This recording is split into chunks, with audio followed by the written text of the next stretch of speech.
بسم اللہ الرحمن الرحیم۔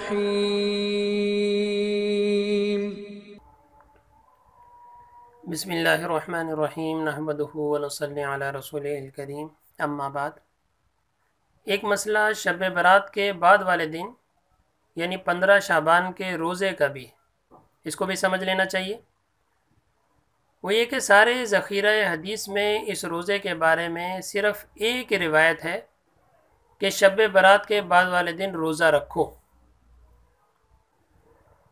حضرت علی رضی اللہ تعالیٰ عنہ سے روایت ہے کہ رسول اللہ صلی اللہ علیہ وسلم نے فرمایا،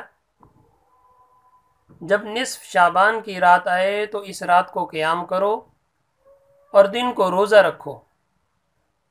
اس رات اللہ تعالیٰ سورج کے غروب ہوتے ہی پہلے آسمان پر نزول فرما لیتا ہے اور صبح صادق طلوع ہونے تک کہتا رہتا ہے، کیا کوئی مجھ سے بخشش مانگنے والا ہے کہ میں اسے معاف کر دوں؟ کیا کوئی رزق طلب کرنے والا ہے کہ میں اسے رزق دوں؟ کیا کوئی کسی بیماری یا مصیبت میں مبتلا ہے کہ میں اس سے عافیت عطا فرماؤں؟ تو پوری احادیث کی کتابوں میں یہ ایک حدیث ہمیں ملتی ہے کہ جس میں آپ صلی اللہ علیہ وسلم نے 15 شعبان کو روزہ رکھنے کی ترغیب دی، لیکن یہ روایت ضعیف ہے، لہٰذا اس روایت کی وجہ سے خاص اس 15 شعبان کے روزے کو سنت یا مستحب قرار دینا بعض علماء اکرام کے نزدیک درست نہیں۔ البتہ یہاں دو باتیں اور اہم ہیں۔ ایک تو حضرت عائشہ صدیقہ رضی اللہ تعالیٰ عنہ سے روایت ہے کہ وہ فرماتی ہیں کہ حضور صلی اللہ علیہ وسلم جتنا روزوں کا اہتمام شعبان میں فرماتے تھے کسی اور مہینے میں نہیں فرماتے۔ شعبان کے پورے مہینے میں تقریباً 28 29 کے علاوہ باقی جتنے ایام میں اس میں آپ صلی اللہ علیہ وسلم روزوں کا اہتمام فرمایا کرتے تھے اور اس کی فضیلت بھی بیان فرمائی۔ اور اسی طرح آپ صلی اللہ علیہ وسلم ہر مہینے کے 13 14 15 جس کو ایام 20 کے روزے کہتے ہیں اس میں بھی روزہ رکھنے کا اہتمام فرمایا کرتے تھے، اور 15 شعبان چونکہ یہ 15واں دن جو ہے یہ انہی ایام 20 کے روزے میں آ رہا ہے، تو اگر ان دونوں کی بنیاد پہ اگر کوئی آدمی 15 شعبان کا روزہ رکھ لیتا ہے تو انشاءاللہ مجب اجر ہوگا، یعنی اس کو ثواب ملے گا۔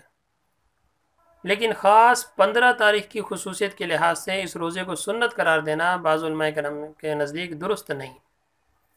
اسی وجہ سے فقہاء کرام نے جہاں مستحب روزوں کا ذکر فرمایا وہاں محرم کی 10 تاریخ کے روزے کا ذکر فرمایا ہے، یوم عرفہ کے روزے کا ذکر فرمایا ہے، لیکن 15 شعبان کے روزے کا علیحدہ سے ذکر نہیں فرمایا، بلکہ یہ فرمایا کہ شعبان کے کسی بھی دن بھی روزہ رکھنا افضل ہے۔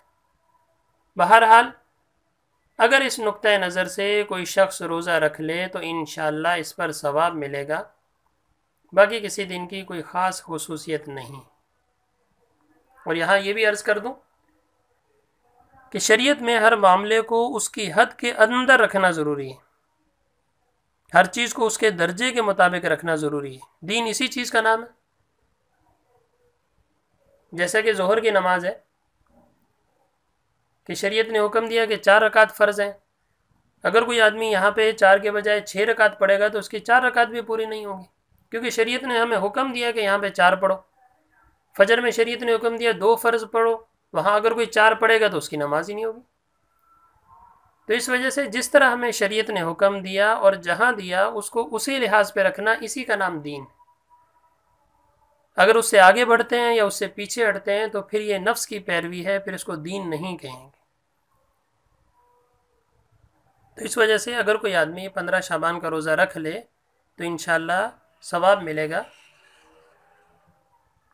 اور اگر کوئی نہیں رکھتا ہے تو اس پر کوئی نکیر نہیں ہے، اس کو گناہ نہیں ملے گا۔ اللہ تعالی ہمیں اس کو سمجھنے کی توفیق عطا فرمائے۔